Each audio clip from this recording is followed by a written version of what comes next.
അസ്സലാമു അലൈക്കും വറഹ്മത്തുള്ളാഹി അൽഹംദുലില്ലാഹി അസ്സലാത്തു വസ്സലാമു അലാ റസൂലില്ലാഹി വഅലാ ആലിഹി വസഹാബത്തിഹി അജ്മഈൻ അമ്മാബാദ്. ഏറെ പ്രിയപ്പെട്ട പീസ് റേഡിയോ ശ്രോതാക്കളെ, ശരീഅത്ത് നിയമം എന്നുള്ളത് പലപ്പോഴും നമ്മൾ കേൾക്കാറുള്ളത് നമ്മുടെ മതപ്രഭാഷണങ്ങളിൽ, അല്ലെങ്കിൽ നമ്മൾ വേറെ ചിലയിടങ്ങളിൽ ഇത് കേൾക്കാറുണ്ട്. ഇപ്പോൾ ബ്രിട്ടനിൽ ഈ അടുത്ത കാലത്തായി വലിയ രീതിയിൽ ചർച്ച ചെയ്യപ്പെടുന്നൊരു കാര്യമാണ് ഇസ്ലാമൈസേഷൻ ഓഫ് ബ്രിട്ടൻ, അല്ലെങ്കിൽ ഇസ്ലാമൈസേഷൻ ഓഫ് യൂറോപ്പ്. അത് നടക്കുകയാണ്. അതായത് യൂറോപ്പിനെ ഇസ്ലാമികവൽക്കരിക്കുകയാണ് ചില ആളുകൾ.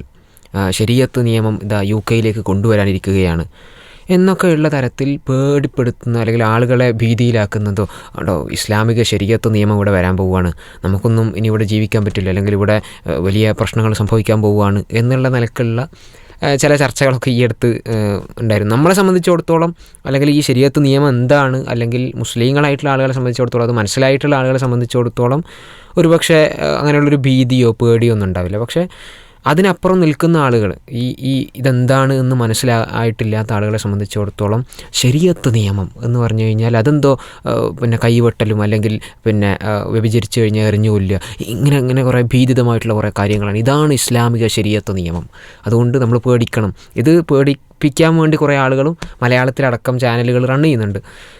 പിന്നെ ചില മാധ്യമങ്ങളും ദിനപത്രങ്ങളും ഒക്കെ ഈ രീതിയിൽ ഇതിനെ വളച്ചൊടിച്ചുകൊണ്ട് ശരീഅത്ത് നിയമം എന്തോ ഒരു പേടിപ്പെടുത്തുന്ന ഒരു സംഗതിയാണ്. ഇപ്പോൾ ശരീഅത്ത് നിയമം എന്ന് പറഞ്ഞു കഴിഞ്ഞാൽ സ്വാഭാവികമായിട്ട് ഇപ്പോൾ ഒരു ഈ വിഷയത്തെക്കുറിച്ച് അറിഞ്ഞിട്ടില്ലാത്ത ഒരാളെ സംബന്ധിച്ചിടത്തോളം അയാളുടെ മനസ്സിലേക്ക് വരുന്ന ചില തോട്ട്സ് ഉണ്ട്. അതെന്തോ ഒരു ഗൗരവതരമായിട്ടുള്ളൊരു കാര്യമാണ്, അല്ലെങ്കിൽ അതെന്തോ ഒരു കാർക്കശ്യം നിറഞ്ഞിട്ടുള്ളൊരു കാര്യമാണ്. ഇതൊരു തരത്തിൽ ശരിയാണ്. കാരണം അതിന് കൃത്യമായിട്ട് ഗൗരവം നിറഞ്ഞൊരു കാര്യം തന്നെയാണ്. ഇസ്ലാം അതിനെ കാണുന്നത്, ഇസ്ലാമിൻ്റെ ശരീഅത്ത് നിയമം എന്നുള്ളത് വളരെ ഗൗരവം നിറഞ്ഞ കാര്യമാണ്. കാർക്കശ്യം ഉണ്ടോ എന്ന് ചോദിച്ചു കഴിഞ്ഞാൽ നമ്മൾ എങ്ങനെയാണ് ഒരു കാർക്കശ്യം എന്നുള്ളത് അളക്കുന്നത്? ഒരു ഇൻസിഡൻറ്റ് നടക്കുകയാണ്, ഒരു പ്രശ്നം നടക്കുകയാണ്. ആ പ്രശ്നത്തിൽ ഒരാൾ വാദിയാണ്, മറ്റേയാൾ പ്രതിയാണ്, അല്ലെങ്കിൽ ഒരാൾ ഇരയാണ്, മറ്റേയാൾ അത് ചെയ്ത ആളാണ്, ആ പ്രശ്നം ഉണ്ടാക്കിയ ആളാണ്. നമ്മൾ ആരുടെ കൂടെയാണ് നിൽക്കേണ്ടത്? ഈ പ്രശ്നം ഉണ്ടാക്കിയ ആളുടെ കൂടെയാണോ? ഇപ്പോൾ നമ്മൾ സാധാരണ രീതിയിൽ പലപ്പോഴും മലയാളത്തിലുള്ള ന്യൂസ് പോർട്ടലുകളുടെ വാർത്തകളുടെ അടിയിൽ കമൻറ്റുകൾ വായിച്ചാൽ മനസ്സിലാവും. ഈ ഗോവിന്ദൻ ചാമിക്ക് നിങ്ങളെന്തിനാണ് ഇങ്ങനെ ഉണ്ട തീറ്റിക്കുന്നത്? അയാളെ സൗദിയിലെ നിയമം പോലെ തല വെട്ടുകയാണ് വേണ്ടത്. കാരണം അയാൾ ചെയ്തത് വളരെ ക്രൂരമായിട്ടുള്ളൊരു കാര്യമാണ്. അതുകൊണ്ട് സൗദിയിലെ ശരിയാ നിയമമാണ് വേണ്ടത് എന്ന് അമുസ്ലിങ്ങളായിട്ടുള്ള ആളുകൾ കമൻറ്റ് ബോക്സിൽ പറയാൻ നമുക്ക് കാണാൻ കഴിയും. എന്ന് പറഞ്ഞു കഴിഞ്ഞാൽ ഇതൊരു കാർക്കശ്യം നിറഞ്ഞ കാര്യമാണെന്ന് ചോദിച്ചു കഴിഞ്ഞാൽ അതെ, കാർക്കശ്യം നിറഞ്ഞാണ്. അതിൻ്റെ ഒരു വിഷയം വരുമ്പോൾ, ഒരു പർട്ടിക്കുലർ വിഷയം വരുമ്പം അതിന് എത്രമാത്രം കാർക്കശ്യം ആവശ്യമാണ് അത് കൃത്യമായിട്ട് ശരീഅത്ത് നിയമത്തിൽ നമുക്ക് കാണാൻ കഴിയും. മറ്റൊന്നാണ്, ഇതൊരു ക്രൂരമായിട്ടുള്ള കാര്യമാണ്. അത് ഞാൻ നേരത്തെ പറഞ്ഞതുപോലെ ഈ ചില മീഡിയാസും അതേപോലെ തന്നെ മാധ്യമങ്ങളൊക്കെ കൊണ്ടുവന്നിട്ടുള്ളൊരു നെറേറ്റീവാണ്. ഇത് ക്രൂരമായിട്ടുള്ളൊരു കാര്യമാണ്. അതിനവർ ചില ഉദാഹരണങ്ങൾ പറയും. ആ ഉദാഹരണങ്ങൾ നമ്മൾക്ക് എല്ലാവർക്കും കേട്ട് പരിചയമായിട്ടുള്ള കാര്യങ്ങളുമായിരിക്കും. എന്തായാലും നമുക്കതിലേക്ക് വരാം. അപ്പോൾ എന്തായാലും ഇസ്ലാമിൻ്റെ ശരീഅത്ത് നിയമം എന്നുള്ളത് യഥാർത്ഥത്തിൽ അതെന്താണ് എന്ന് മനസ്സിലാക്കി കഴിഞ്ഞാൽ ഈ പറയുന്ന പോലെ പേടിക്കാനുള്ള എന്തെങ്കിലും ഒരു ഉപാധി നമുക്കതിൽ കാണാൻ കഴിയില്ല. ഇസ്ലാമിൻ്റെ ശരീഅത്ത് നിയമം വരുന്നത് തന്നെ പ്രധാനമായും 4 കാര്യങ്ങളിൽ നിന്നാണ്. ഒന്ന് വിശുദ്ധ ഖുർആനിൽ നിന്നാണ്. വിശുദ്ധ ഖുർആൻ എന്നുള്ളത് അള്ളാഹുവിൽ നിന്ന്, ദൈവത്തിൽ നിന്ന്, അള്ളാഹുവിൽ നിന്നുള്ള വചനങ്ങളാണ്. അപ്പോൾ അതുകൊണ്ട് തന്നെ വിശുദ്ധ ഖുർആനിൽ നിന്നാണ് ഒന്നാമത് അതിലുള്ള നിയമങ്ങൾ നിർദ്ധരിച്ചെടുക്കുന്നത്. രണ്ടാമത്തത് ഹദീസിൽ നിന്നാണ്. പ്രവാചകൻ സല്ലല്ലാഹു അലൈഹി വസല്ലം, മുഹമ്മദ് നബി സല്ലല്ലാഹു അലൈഹി വസല്ലം അവിടുന്ന് ഒരു വിഷയത്തെ എങ്ങനെ സമീപിക്കണം എന്ന് പറഞ്ഞു. ആ വിഷയത്തെ ആ കാര്യത്തെ സമീപിക്കുക എന്നുള്ളതാണ് രണ്ടാമത് നമുക്ക് എന്തിൽ നിന്ന് ശരീഅത്ത് നിയമം നിർദ്ധരിച്ചെടുക്കുന്നു എന്നുള്ളതിൽ വരാൻ. മൂന്നാമത്തൊരു വിഷയം ആദ്യകാല മുസ്ലിം സമൂഹം ഒരു വിഷയത്തെ ഖുർആനും സുന്നത്തും ഒരു വിഷയത്തിൽ എങ്ങനെ അപ്ലൈ ചെയ്തു, അങ്ങനെ അവർ അതിൽ മനസ്സിലാക്കി എന്നുള്ളതുമായി ബന്ധപ്പെട്ടാണ് മൂന്നാമത്തെ വിഷയം വരുന്നത്. നാലാമത്തെ ഒരു വിഷയം വരുന്നത് അതിനുശേഷം വന്നിട്ടുള്ള നൂറ്റാണ്ടുകളിലുള്ള മുസ്ലിം പണ്ഡിതർ, അവർ സ്കോളേഴ്സ് കൊടുത്തിട്ടുള്ള ലീഗൽ റീസണിങ്. അപ്പോൾ ഇങ്ങനെ വളരെ വിശദമായി പഠിക്കേണ്ട ഒരു വിഷയമാണ് ഈ ഒരു ശരീഅത്ത് നിയമം എന്നുള്ളത്. അതേതെങ്കിലും കല്ലെറിഞ്ഞു കൊല്ലലോ അല്ലെങ്കിൽ കൈവെട്ടലോ അത് മാത്രമാവരുത് ശരീഅത്ത് നിയമം എന്ന് പറയുമ്പോൾ നമ്മുടെ മനസ്സിലേക്ക് വരേണ്ടത് എന്നുള്ളതിന് വേണ്ടിയിട്ടാണ് ഈ ഒരു ഇൻട്രൊഡക്ഷൻ നമ്മൾ പറഞ്ഞിട്ടുള്ളത്. ഇപ്പോൾ ഇസ്ലാമിക നിയമം ആയിട്ട് ബന്ധപ്പെട്ട് ഒരുപാട് ഖനപ്പെട്ട ഗ്രന്ഥങ്ങൾ നമുക്ക് കാണാൻ കഴിയും. മുവത്ത പോലെയുള്ള, ഇമാം മാലിക്കിൻ്റെ മുവത്ത പോലെയുള്ള ഗ്രന്ഥങ്ങൾ. ഈ ഗ്രന്ഥങ്ങൾ ഇത് പറയാൻ കാരണം എന്താണെന്ന് വെച്ച് കഴിഞ്ഞാൽ, ഈ ഗ്രന്ഥങ്ങൾ നമ്മൾ പരിശോധിക്കുമ്പോൾ, നമ്മൾ ഇപ്പോൾ ഒരു ശരീഅത്ത് നിയമവുമായി ബന്ധപ്പെട്ട ഒരു ഗ്രന്ഥം പരിശോധിക്കുമ്പോൾ ആദ്യം നമ്മൾ പരതുക, എന്താണ് ഇതിലുള്ളത്, എന്താണ് ഇതിൻ്റെ കണ്ടൻസ് എന്നാണല്ലോ. ഇപ്പോൾ ഈ കണ്ടൻസ് നോക്കുകയാണെങ്കിൽ 1 മുതൽ താഴോട്ട് വരികയാണെങ്കിൽ നമ്മൾ കാണുന്നത് കിതാബ് സ്വലാത്ത്, അതുപോലെ തന്നെ കിതാബ് ത്വഹാറ. സ്വലാത്ത് എന്ന് പറഞ്ഞാൽ നിർബന്ധ നമസ്കാരം, ഒബ്ലിഗേറ്ററി പ്രയർ. മുസ്ലിങ്ങളെ സംബന്ധിച്ചിടത്തോളം നിർബന്ധമായും അവർ 5 നേരം നിസ്കരിച്ചിരിക്കണം ദിവസത്തിൽ. അതുപോലെ തന്നെ പ്യൂരിറ്റിയുമായി ബന്ധപ്പെട്ടുകൊണ്ട്, അവരുടെ ശുദ്ധിയുമായി ബന്ധപ്പെട്ടുകൊണ്ടുള്ള കിതാബ് ബുക്ക്. അതുപോലെ തന്നെ സഹവുമായി ബന്ധപ്പെട്ടുകൊണ്ട് ഒരു നമസ്കാരം മറന്നു കഴിഞ്ഞാൽ അങ്ങനെ. അതുപോലെ തന്നെ ജുമുഅയുമായി ബന്ധപ്പെട്ട് കിതാബുൽ ജുമുഅ, അതുപോലെ തന്നെ കിതാബുൽ ജമാഅത്ത് നമസ്കാരത്തെക്കുറിച്ച് ഇങ്ങനെ പോയി. പിന്നെ ഖിബിലയെക്കുറിച്ച്, ഖുർആനെക്കുറിച്ച്, ജനാസ നമസ്കാരത്തെക്കുറിച്ച്, സക്കാത്തിനെക്കുറിച്ച്, സുയാമിനെക്കുറിച്ച്, ലൈലത്തുൽ ഖദറിനെക്കുറിച്ച്, ഹജ്ജിനെക്കുറിച്ച് ഇങ്ങനെ പോകണം. നമ്മൾ ഒരു പെട്ടെന്ന് എന്താണ് ഇതാണ് കണ്ടോ ഈ മുവത്ത എന്നുള്ളത്, അത് ഇസ്ലാമിക് ജൂറിസ്പ്രുഡൻസിൻ്റെ അല്ലെങ്കിൽ ഇസ്ലാമിൻ്റെ ശരീഅത്ത് നിയമത്തിൻ്റെ പുസ്തകമാണെന്ന് പറയുമ്പോൾ നമ്മൾ ആദ്യം നോക്കുക എന്തൊക്കെ ശിക്ഷാവിധികളാണ് അതിലുള്ളതാണ്. പക്ഷേ അതിൽ നമുക്ക് ആദ്യം കാണാൻ കഴിയുന്നത് ഇങ്ങനെ വളരെ ഒബ്ലിഗേറ്ററി ആയിട്ട് അല്ലെങ്കിൽ വളരെ നിർബന്ധപൂർവ്വം ഇസ്ലാം പറഞ്ഞിട്ടുള്ള ചില കാര്യങ്ങളുണ്ട്. 5 നേരത്തെ നിസ്കാരം എന്നുള്ളത്, സക്കാത്ത് കൊടുക്കുക എന്നുള്ളത്, ഹജ്ജ് ചെയ്യുക എന്നുള്ളത്, നോമ്പെടുക്കുക എന്നുള്ളത്. അപ്പോൾ ഈ കാര്യങ്ങളാണ് അതിൽ കാണാൻ കഴിയുക. ഇതിങ്ങനെ താഴോട്ട് വന്നു കഴിഞ്ഞാൽ നമുക്ക് എന്ത് കാണാൻ കഴിയും? കിതാബുൽ ഹുദൂദ്, അതുപോലെ തന്നെ കിതാബുൽ ഹുദൂദ് വർ റജ്മ്, ഈ മാൻഡേറ്ററി ക്രിമിനൽ പണിഷ്മെൻറ്റുമായി ബന്ധപ്പെട്ട വിഷയങ്ങളും അതിൽ കടന്നു വരും നമുക്ക് കാണാൻ കഴിയും. അപ്പം നമ്മളെ സംബന്ധിച്ചിടത്തോളം ഒരു ബേസിക് ഐഡിയ, ഇത് ഈ വിഷയവുമായി ബന്ധപ്പെട്ട് യാതൊരു ഐഡിയ ഇല്ലാത്ത ഒരാളെ സംബന്ധിച്ചിടത്തോളം ഇങ്ങനെ ഒരു പിക്ചർ അല്ല ഉണ്ടാവുക. ശരീഅത്ത് നിയമത്തിൻ്റെ പുസ്തകം അല്ലെങ്കിൽ ഗ്രന്ഥം എന്ന് പറഞ്ഞു കഴിഞ്ഞാൽ അത് ഒരുപാട് ക്രിമിനൽ പണിഷ്മെൻറ്റ് അല്ലെങ്കിൽ ക്രിമിനലായിട്ടുള്ള കുറേ ആൾക്കാരെ എങ്ങനെ ശിക്ഷിക്കണം എന്ന് മാത്രം പറയുന്നൊരു പുസ്തകം അല്ല. ശരീഅത്ത് എന്നുള്ളത് നമ്മുടെ ലൈഫിനുള്ളൊരു കോഡ് ഓഫ് കണ്ടക്റ്റാണ്. നമ്മുടെ ജീവിതം എങ്ങനെ മുന്നോട്ട് കൊണ്ടുപോകണം എന്നുള്ളതാണ്. ഇസ്ലാമിനെ സംബന്ധിച്ചിടത്തോളം നമ്മൾ പലപ്പോഴും നമ്മൾ വിശദമായിട്ട് പറയുന്നുണ്ട്. നമ്മളെ സംബന്ധിച്ചിടത്തോളം നമ്മൾ പലപ്പോഴും വിചാരിക്കുക ശരീഅത്ത് നിയമത്തെ നമ്മൾ ഈ തുലനം ചെയ്യുക അല്ലെങ്കിൽ താരതമ്യം ചെയ്യുക ഇവിടെയുള്ള ഏതെങ്കിലും നിലവിലുള്ള നമ്മുടെ കോഡ് ഓഫ് കണ്ടക്റ്റ്, ഇവിടെയുള്ള ഏതെങ്കിലും കോൺസ്റ്റിറ്റ്യൂഷനോ അല്ലെങ്കിൽ വെസ്റ്റേൺ രാജ്യങ്ങളിലുള്ള നമ്മൾ കുറച്ചുകൂടി ലിബറലാണ് എന്ന് പറയുന്ന കോൺസ്റ്റിറ്റ്യൂഷനോ അതൊക്കെ ആയിട്ട് തുലനം ചെയ്തുകൊണ്ട്, താരതമ്യം ചെയ്തുകൊണ്ടാണ് പല ആൾക്കാരും അതിനെ കാണുന്നത്. പക്ഷെ അങ്ങനെയല്ല ആക്ച്വലി വേണ്ടത്. കാരണം ഇത് നമ്മൾ അക്കാഡമിക്കലി നോക്കുകയാണെങ്കിൽ ശരീഅത്ത് നിയമം എന്നുള്ളത് ലൈഫ്, നമ്മുടെ ടോട്ടൽ ജീവിതം, അതിനുള്ളൊരു കോഡ് ഓഫ് കണ്ടക്റ്റാണ്. അപ്പോൾ ആ രീതിയിലാണ് അതിനെ നമ്മൾ കാണേണ്ടത്.